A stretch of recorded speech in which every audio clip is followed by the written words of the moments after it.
सतयुग, सतो प्रधान सतयुग।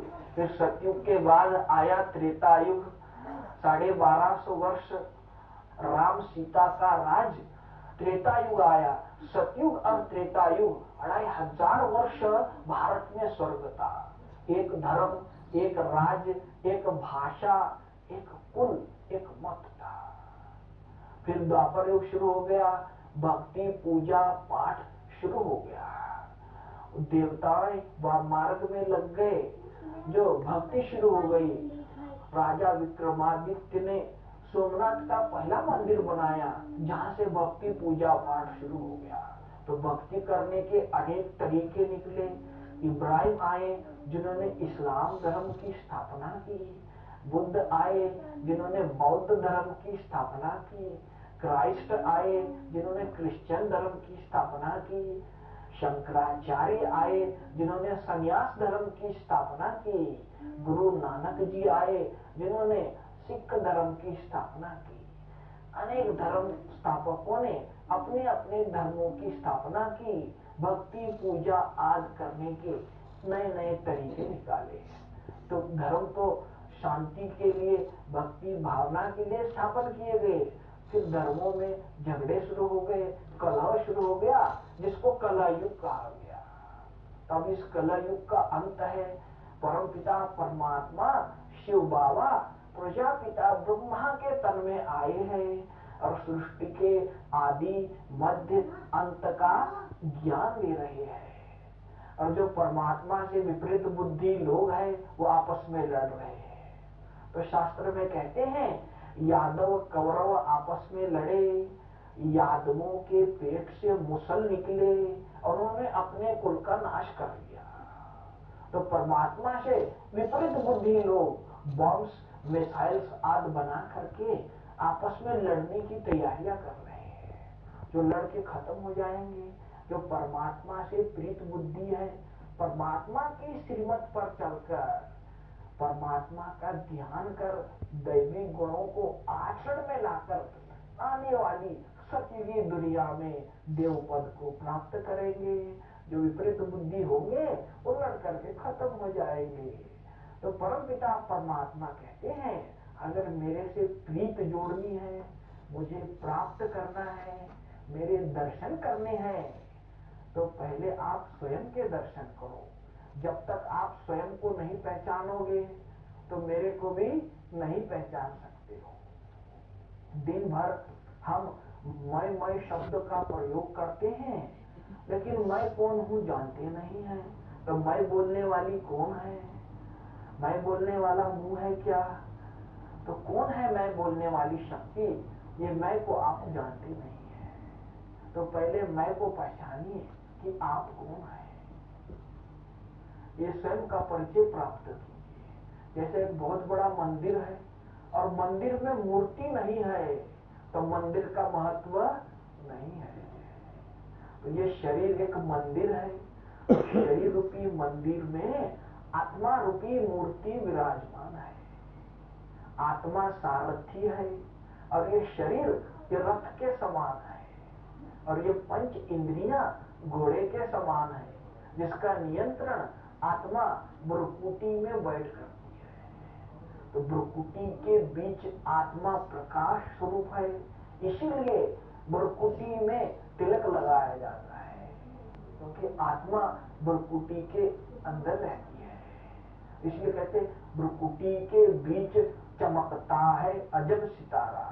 तो ब्रह्मकुटी के बीच चमकता सितारा आत्मा है, जो आत्मा ब्रह्मकुटी में बैठ करके सारे शरीर का नियंत्रण करती है।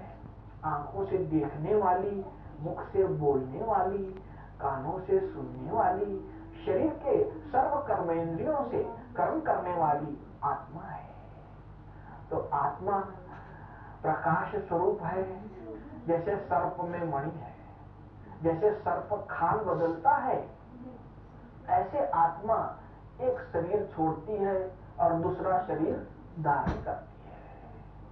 तो आत्मा कभी मरती नहीं है। आत्मा जब शरीर पुराना हो जाता है तो उसे त्याग कर पुनः बाल्यावस्था को प्राप्त करती है। आत्मा एक तपस्वी के समान है और शरीर एक कुटिया के समान है। भाई कुटिया में तपस्वी है तो कुटिया का महत्व है, भाई कुटिया में तपस्वी नहीं है तो कुटिया का महत्व नहीं है। आत्मा एक देह छोड़ दूसरा देह धारण करती है। मनुष्य की आत्मा मनुष्य का ही देह धारण करती है, पशुओं का देह धारण नहीं करती। जैसे आम का बीज लगाया तो आम का ही वृक्ष आता है और आम ही फल उसको लगते हैं। ऐसे मनुष्य की आत्मा मनुष्य का देह त्याग पुनः मनुष्य का ही देह धारण करती है, पशुओं का देह धारण नहीं करती है। गीता में श्लोक भी लिखा है, नैनन छदंती शस्त्राणि नैनन दहंती पावका। भाई आत्मा को शस्त्र काट नहीं सकते, अग्नि उसे जला नहीं सकती, जल उसको भिगो नहीं सकता, हवा उसको सुखा नहीं सकती। आत्मा अजर अमर अविनाशी चैतन्य शक्ति है। आप भी आज है, कल भी आप रहोगे, आगे भी आप रहोगे। आप आत्मा अमर हो। शरीर मर जाता है, आत्मा मरती नहीं है, आत्मा अमर है। आत्मा एक पंछी के समान है और शरीर एक पिंजरे के समान है। जैसे पिंजरे से पंछी उड़ गया तो पिंजरा खाली हो गया, तो पिंजरे का कोई महत्व नहीं है। तो ये शरीर रूपी पिंजरे में आत्मा रूपी पंछी रहता है, आंखों की खिड़कियों से देखता है, मुख की खिड़की से बोलता है, कान की खिड़की से सुनता है। तो आत्मा पंछी शरीर में जब तक है तो शरीर को सब प्यार करते हैं, कहते हैं कि ये मेरी माँ है, ये मेरा बाप है, सभी प्यार करते हैं। जब आत्मा निकल गई तो सभी दूर भागते हैं, कोई प्यार नहीं करता है, उसे जला दिया जाता है। आत्मा एक मोती के समान है और शरीर एक सीप के समान है। समंदर किनारे सीपें तो बहुत होती है, लेकिन जिस सीप में मोती होता है उसी का महत्व होता है। आत्मा एक कैसेट के समान है और शरीर एक टेप मशीन के समान है। जैसे कैसेट में रिकॉर्डिंग होती है, ऐसे आत्मा में भी होती है। जैसे कल क्या खाया था, परसों क्या हुआ था, 10 साल पहले क्या हुआ था, ये सारा आत्मा में भरा हुआ है। एक छोटी सी आत्मा में 84 जन्मों का पार्ट रिकॉर्डिंग है। पिछला भरता जाता है, अगला चलता जाता है। आत्मा कैसेट के समान है और शरीर टेप मशीन के समान है।